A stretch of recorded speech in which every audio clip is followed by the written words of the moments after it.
wonder how much I could sell this can of gas on eBay for. Probably a lot.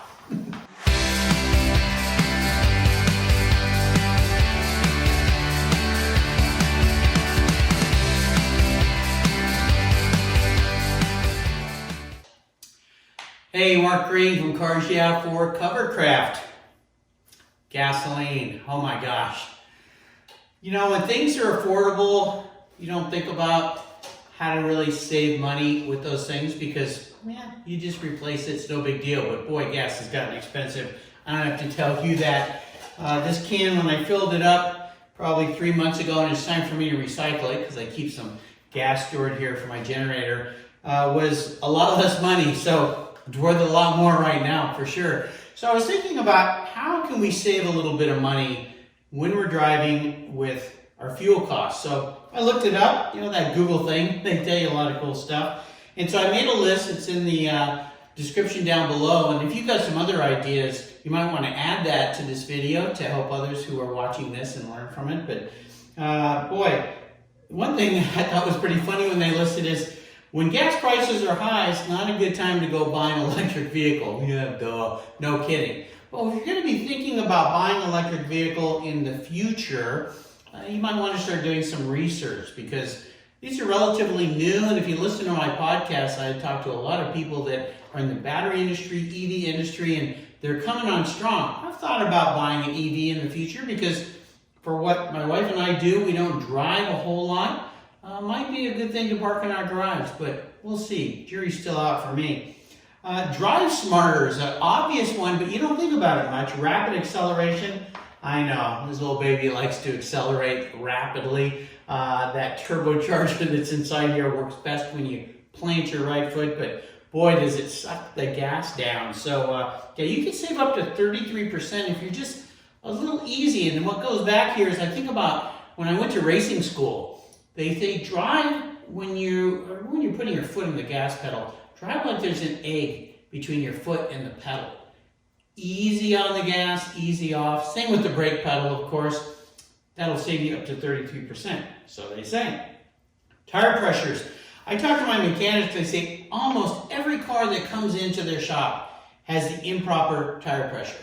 Tire pressure is too low. That creates more drag, consumes more fuel, so keep your tire pressures checked. If you're lucky enough to have a compressor in the garage, just top them off, check them. About every month is when I check mine, especially in the colder months, because they tend to deflate faster. Use a proper gasoline that is suggested. A lot of people have been kind of skimping out and putting less high-octane fuel in their car because it's a little less money. Don't want to do that. If you bought a car that needs to run on high-octane, put that high-octane. It just runs better, becomes more fuel efficient. This was interesting. Schedule your gas run on Tuesday or Wednesday mornings. That's when gas tends to be, at least the price is a little bit cheaper. I haven't really noticed that, but something that was on the list, so you might want to start paying attention. Find a convenient gas station that's along your path, meaning don't go out of your way, don't spend more money, and consolidate your trips. You know, nowadays I kind of think about, okay, what can I do one trip out versus back and forth? Because it's getting so darn expensive. There's an app called Gas Buddy that you can get for free that tells you where the gas prices are in your community. Or if you're on a trip, that way you can find out, maybe I should go one more block and I can pay a little bit less. Keep your vehicle serviced, obviously, in tune. That makes sense. Turn off your engine when you're not going to idle for more than 30 seconds or 60 seconds. I don't know, it kind of makes sense in Europe. Years ago, I was in Europe traveling, and countries like Austria or Switzerland, they require you to turn your car off at every stop sign. So the jury's kind of out. A lot of people say, well, you're going to wear out your starting motor faster, but I don't know about that. A lot of new cars these days automatically shut themselves off. So, okay. Another thing is really no need, even with an older car like this, to let your car warm up in the morning. Just drive a little slower. Keep the RPMs down a little bit until the temp comes up. So just get in your car and drive. Don't just let it sit and run. Now, if you live in a super cold climate, there might be folks out there that have reasons for that. You might want to argue that point with me. Okay, I understand, but I don't live where it's super cold, so I don't have to worry about that, which is cool.